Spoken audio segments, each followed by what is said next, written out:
Nyo guys, yan din na lang signage guys. Bali may problema akong i-share sa inyo guys. Sana makatulong to sa inyo, no? So, bali etong pinaka rusi na project natin. So, tinatry naming pindutin itong pinaka push button na to.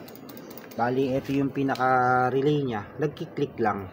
So, nagki-click siya, paano nating malalaman kung sira tong relay na to?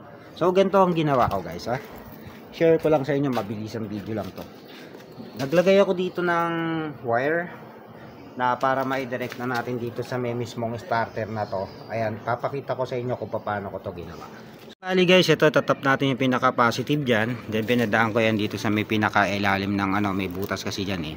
So ganito guys, positive to, no. Itong positive na to, nakikita nyo itong pinaka dito, itong pinaka terminal na to.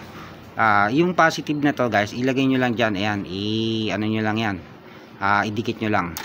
Ayun, naririnig nyo, nagro-redondo yung pinaka starter natin. So it means, baka ang pinaka possible nito, sira yung pinaka relay nung natin. So testingin natin, bali bumili na tayo ng bagong relay para malaman kung relay yung pinaka sira. Bali ito na nga guys, bumili na ako ng relay guys. Ang nakalagay starter relay, yan, Japan yan guys.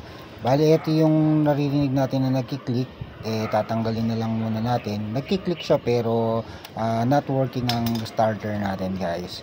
So ito sa halagang 250 pesos ang bili natin dito sa mga motor shop.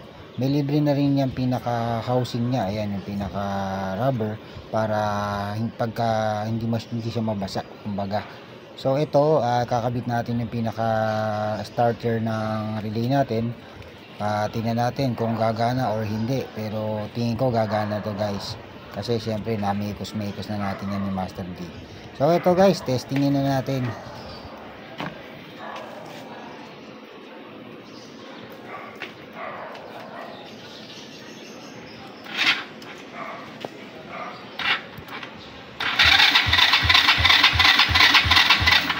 So ayun guys, positive na ang sira ay ang starter relay niya guys. So hanggang dito na lang ating video. Sana ma-subscribe nyo ang ating channel at ma-follow and like natin and share ang ating video para sa more update.